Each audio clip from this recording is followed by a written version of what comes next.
Have you ever been in the middle of a conversation where words like blockchain, NFTs, DeFi, all of those words are being thrown around and you just pretend to understand? You're just nodding your head or maybe scratching your head and you're like, but you don't get it. Personally, I've been in such a conversation and that is why I'm creating this video. And the goal of this video is to clearly explain some of the most popular words in Web3 so that when you hear them, you are able to understand what they mean and you're able to participate in those conversations. So if that is interesting to you, then yeah, watch till the end.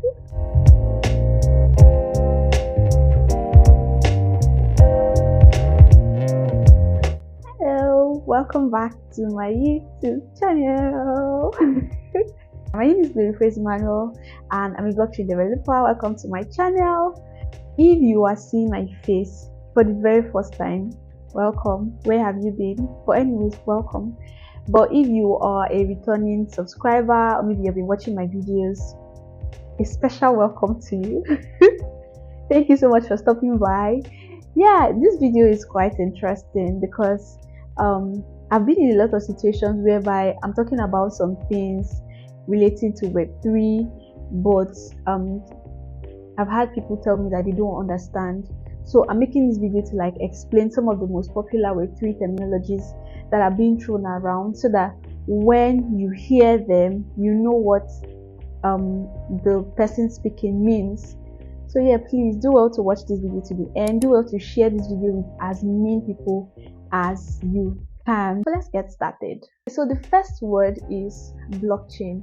So what is a blockchain? Now, a blockchain is a distributed ledger technology that allows data to be recorded in many places at the same time. So what does that mean? This means that unlike the regular way of storing data in Web2 or currently in the internet, where you have a server and you have just one server, and then for you to get information you have to go and talk to that server. In the blockchain, there are several nodes. Nodes are just like computers. There are several servers that information are being recorded on. So when you are adding information to the blockchain, it is not being recorded in one place. It is being recorded in several other places at the same time. Now think of the blockchain as a digital ledger or as something more similar or more relatable. It's like a spreadsheet. It is open. Anybody on the network can see the content, so it is transparent. The blockchain is transparent. It's not possible for you to say that okay, this thing happened and it did not happen, because everybody can see it. So the blockchain is transparent. And another thing, apart from it being transparent, it's immutable, meaning that whatever you store on the blockchain cannot be changed. So you know those scenarios whereby there is a record and then somebody can actually go back to go and tweak the content of the record just to favor them. You can't do that on the blockchain. Whatever information you store on the blockchain is permanent and it cannot be changed. So it's actually like a true source of truth. You can always come back and say that okay, this is what is here, so this is the truth. Another thing to note about the blockchain is that it is decentralized, meaning that, like I mentioned previously, there's no single one point of failure because it's not being stored in a place. Every copy, like the copy of all of the transactions that have happened on the blockchain, is stored in several other places. For example, in Ethereum, we are told that Ethereum has over 500,000 nodes spread across the globe or across the world. So meaning that for you to actually trick the system or for you to actually put out information that is false, all of those 500,000 nodes or servers have to also say the same thing. If not, if just one node is saying that this information is true and is not true, they will not take it seriously. I hope you get what I mean. Okay, so now let me give you a more relatable example. Think about the blockchain as a chain of restaurants. Let's say your favorite restaurant that has a shop or maybe a restaurant in every street that you know. So let's say a restaurant, I don't want to call it a particular restaurant, but yeah, just think about it like your favorite restaurant that has a branch in almost every city. Think about the blockchain in that format. Now, because it is spread abroad in every city, it means that it's impossible for you to need information, or it's impossible for you to want to buy food from this restaurant and you don't find food in the whole country, because they have different branches across. So in the same way, it's impossible for you to find look for data on the blockchain and not find data because the blockchain is down. It's actually impossible, because all of the nodes that are scattered abroad across the globe cannot be down at the same time. There's that. Now, say you want to change a recipe. You know, all of these restaurants have like their unique recipe. Say you want to change the recipe in this restaurant.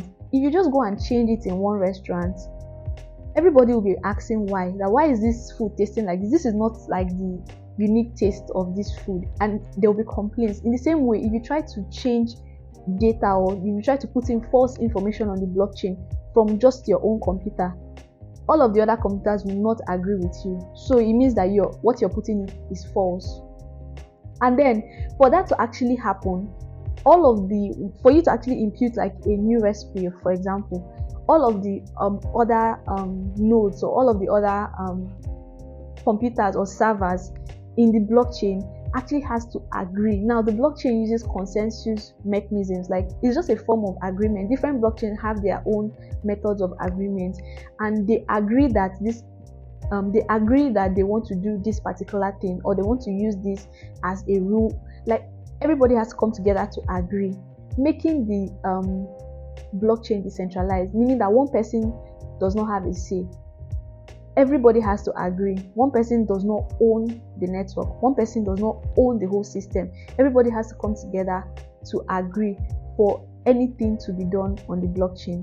So yeah, I've mentioned some things along the way. The blockchain is transparent, is open for everybody to see.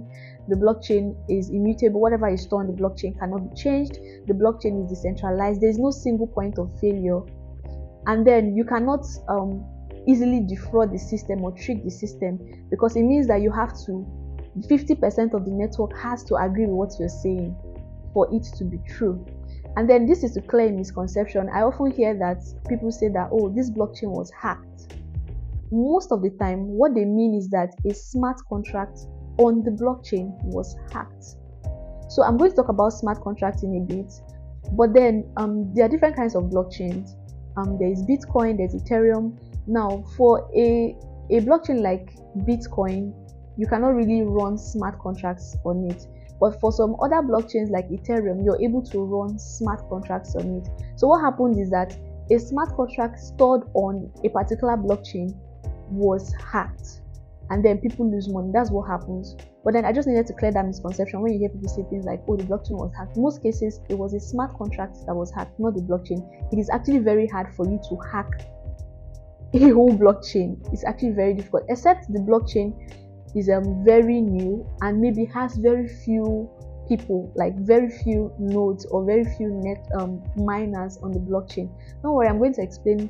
By the end of this video, you should understand all of these words that I've mentioned so far. Okay, let's go on. All right, so let's talk about another word that is very popular in Web3, which is decentralized finance, short for DeFi. Now, DeFi, like the name implies, decentralized finance. In DeFi, you can do everything that you can do in traditional finance. From you can receive money, you can send money, you can loan, you can give out loans, you can borrow, you have interest rates, anything you need to do, but then without the authority, or without like a single authority like a bank. So you can actually loan out your money to someone and the person pays back with interest without you going to the bank, without you leaving your house. So that's just what DeFi is all about, decentralized finance. Finance is brought to you, and it's just like you running your own bank. So you run your bank, you run whatever you want to do with your money, you make the rules and you actually follow through. You're responsible for keeping your money, you're responsible for doing everything that you're supposed to do in a bank. You can do it by yourself. So I hope I'm not repeating myself so many times, but I hope you get what I mean. It's actually transparent. Whatever you do is open for everybody to see, but it doesn't mean that your name is going to be out there. But then it's open. You can actually track each transaction. You can actually say where money is going to. You can actually trace the movement and flow of money in this system.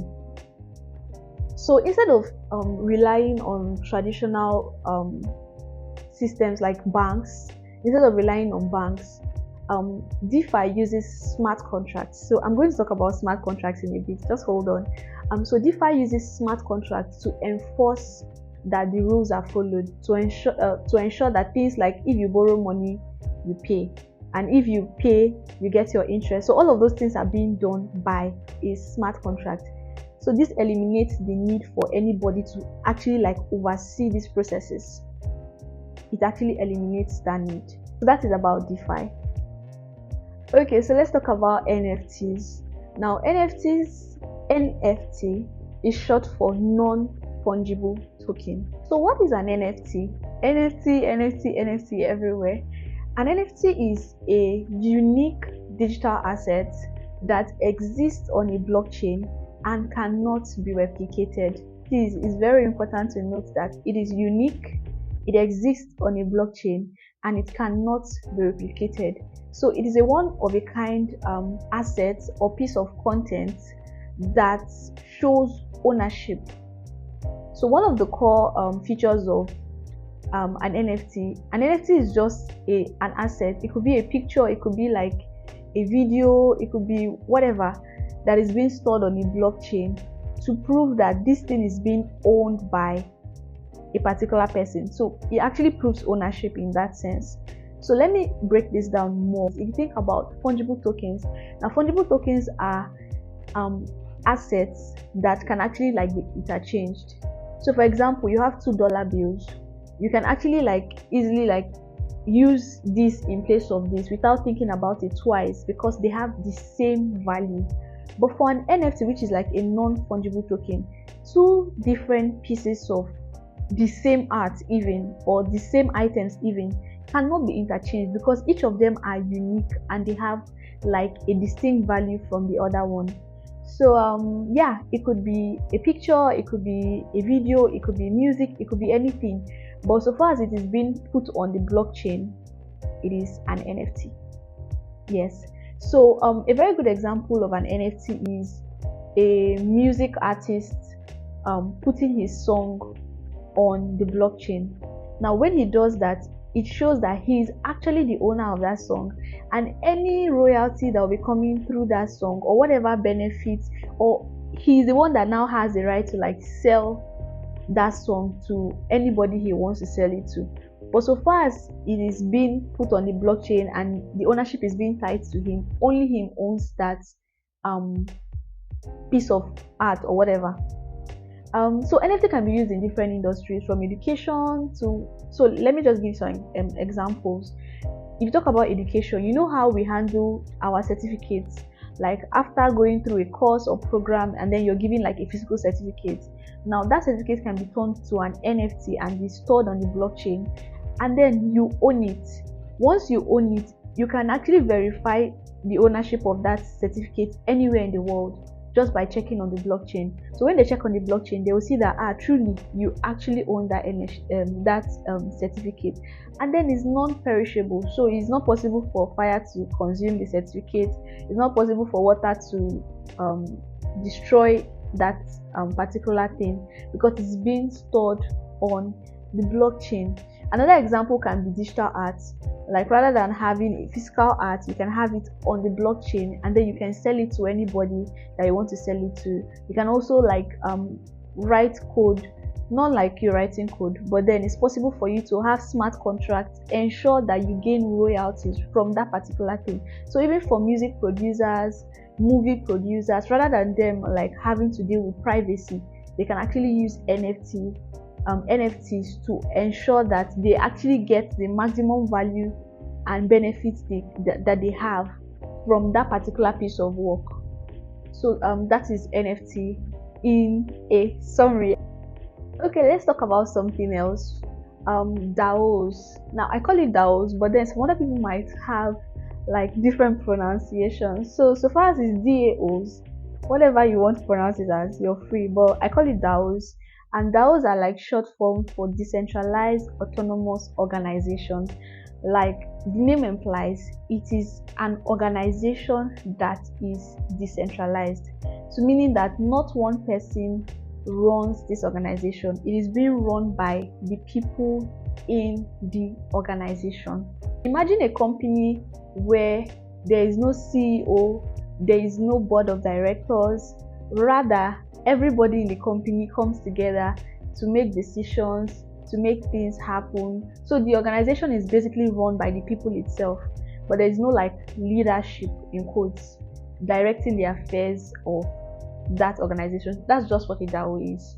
DAOs use smart contracts, which are just like automated agreements that run whenever the conditions are met. So since it is being run by smart contracts, it is transparent, it is fair as well, because nobody can actually manipulate the system. Whenever something is supposed to happen, so far as all of the conditions are met, it happens. So it actually ensures that there is transparency, there is openness, and there is fairness in the organization. Let's finally talk about smart contracts. I've mentioned it a lot so far in this video. So what exactly is a smart contract? So forget about the typical traditional contracts you have like pen and paper. A smart contract is different. A smart contract is an agreement or promise written in code that executes by itself automatically whenever the set conditions or criteria are met, without any middleman or interference. So it's a piece of code that lives on the blockchain, it's stored on the blockchain, and then when certain criteria are met, the agreed functionalities or the whatever are the agreed actions are being executed by the smart contract on the blockchain. So it's a smart contract. It runs by itself, it is automated, and it is independent of anybody's interference.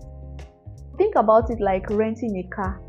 So instead of you going through all of the paperwork, if a smart contract was being used, as soon as your payment is verified, the smart contract sends you your car keys immediately. Nobody needs to tell you to do anything. Once payment is verified, it just sends you your car keys. So you see that you've cut through a lot of paperwork, you've cut through a lot of back and forth, you've cut through a lot of conversation, meaningless conversation and arguments, because everything is done when it is supposed to be done. So far as the action, which is making a payment, is done, the agreement, which is getting your car keys to you, is being executed by the smart contract by itself. Take it over to like the music industries. Artists can get their royalties paid to them when due without anybody controlling it, just by a smart contract. So whenever somebody, let's say, streams the music, maybe somebody buys a copy of the album, the artist automatically gets his royalty or his or her royalties sent to their wallet. Easy peasy. So those are like some of like examples of smart contract use cases. So yeah, that is it. Those are 5 words that you need to know in Web3. I don't want this video to be too long, so there's going to be a part 2 with the remaining 5 words that you must know this year in Web3 space. Okay, so thank you so much for watching till now. I hope you learned a thing or two. Please do well to let me know in the comments the things that you learned, or maybe the words that you want me to explain in subsequent videos. Okay, and yeah, please do well to subscribe to this channel if you're not already subscribed, and do well to like this video. Do well to click on the notification bell so that you get notified when a new video is being posted. And of course, please share this video, share this video please, so that as many people that can see it will see it and they would learn from it. Okay, so thank you so much for watching, and till the next one, bye.